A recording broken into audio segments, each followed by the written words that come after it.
गणित परिचय कक्षा 5 प्रश्नावली 45 का क्वेश्चन नंबर 7। क्वेश्चन नंबर 7 है, उस कोण को लिखें जो अपने संपूरक कोण के बराबर है। तो क्या हो जाएगा 90 डिग्री, क्योंकि संपूरक कोण का मान 90 डिग्री होता है। ठीक है, तो संपूरक कोण का परिभाषा क्या होता है, यदि दो कोणों के मापों का योग 180 डिग्री हो तो उसे संपूरक कोण कहते हैं। ठीक है, तो बोल रहा है संपूरक कोण के बराबर है तो कौन हो जाएगा 90 डिग्री। ठीक है, 90 डिग्री और प्लस 90 डिग्री जोड़ेंगे कितना हो जाएगा, तो 180 डिग्री। तो दो कोण के मापों का योग हो जाएगा 180 डिग्री, तो एक कोण कौन बच गया 90। यहाँ पर संपूरक कोण के बराबर कौन हो जाएगा 90 डिग्री हो जाएगा। ठीक है, फिर देखिए 8 नंबर बोल रहा है, उस कोण को लिखें जो अपने पूरक कोण के बराबर है। तो पूरक कोण का मान कितना होता है 90 डिग्री, तो पूरक कोण के बराबर कौन हो जाएगा 45 डिग्री। ठीक है, पूरक कोण का परिभाषा होता है, यदि दो कोणों के मापों का योग 90 डिग्री हो तो उसे पूरक कोण कहते हैं। तो दो कोण के मापों का योग, तो 45 जोड़ेंगे और 45 बच गया, तो दोनों जोड़ेंगे 45 45 तो हो जाएगा 90 डिग्री। ठीक है, तो इसका आंसर क्या हो गया 45 डिग्री और इसका 90 डिग्री। अब आगे देखिए क्वेश्चन नंबर 9 क्या है। ठीक है, क्वेश्चन नंबर 9 है, निम्नलिखित आकृतियों में आसन कोणों यानी संलग्न कोणों के जोड़ों को लिखें।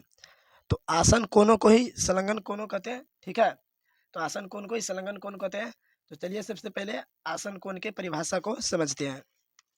तो देखिए यहाँ पर आसन कोण या आसन कोण या संलग्न कोण, तो देखिए यहाँ पर परिभाषा क्या है, दो कोणों को आसन कोण कहते हैं। तो यहाँ पर देखिए दो कोण मिल रहा है, एक कोण दो कोण, जिसको क्या बोलेंगे आसन कोण।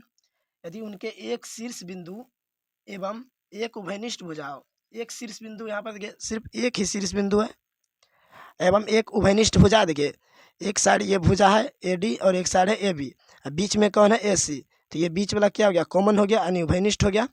फिर बोल रहा है साथ ही दोनों कोणों की शेष दो भुजाएं उभयनिष्ठ भुजा के दोनों ओर हो। तो उभयनिष्ठ भुजा के दोनों ओर है शेष दो भुजा, देखिए एक AB एक AD, और उभयनिष्ठ कौन है AC हो गया कॉमन, और इसके दोनों ओर है एक AD है एक AB है। ठीक है, तो इनको क्या बोलेंगे आसन कोण। ठीक है, तो चलिए अब क्वेश्चन नंबर 9 को सॉल्व करते हैं। देखिए 9 का को क्या है, देखिए यहाँ पर एक बिंदु है, इसमें देखिए एक उभयनिष्ठ बन रहा है और COO उभयनिष्ठ के दोनों ओर है, तो इसको कौन कौन बोलेंगे आसन कौन। इसमें क्या कर रहा है जोड़े को लिखने बोल रहा है। ठीक है, तो यहीं पर लिख देते हैं, देखिए एंगल, इसको कौन बोलेंगे।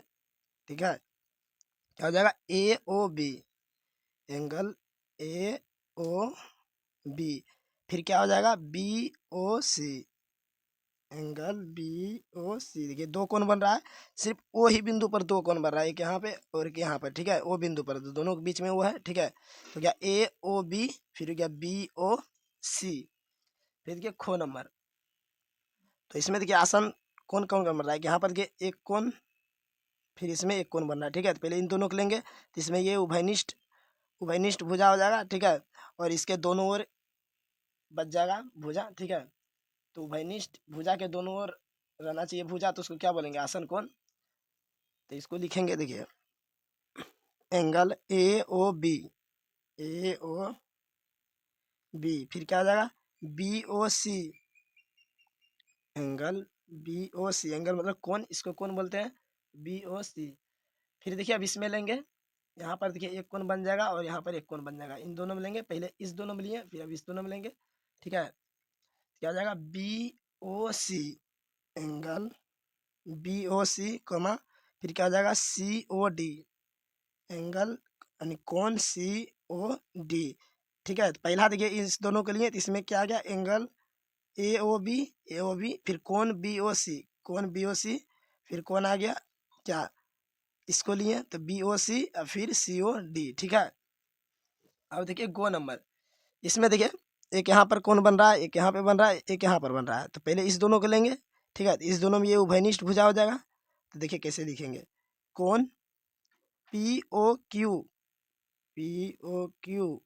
फिर लेंगे इसमें QOR, कौन QOR। ठीक है, अब देखिए इस दोनों में ले लिए, अब इस दोनों में लेना है। ठीक है, तो क्या हो जाएगा एंगल QOR, फिर क्या हो जाएगा ROS, एंगल ROC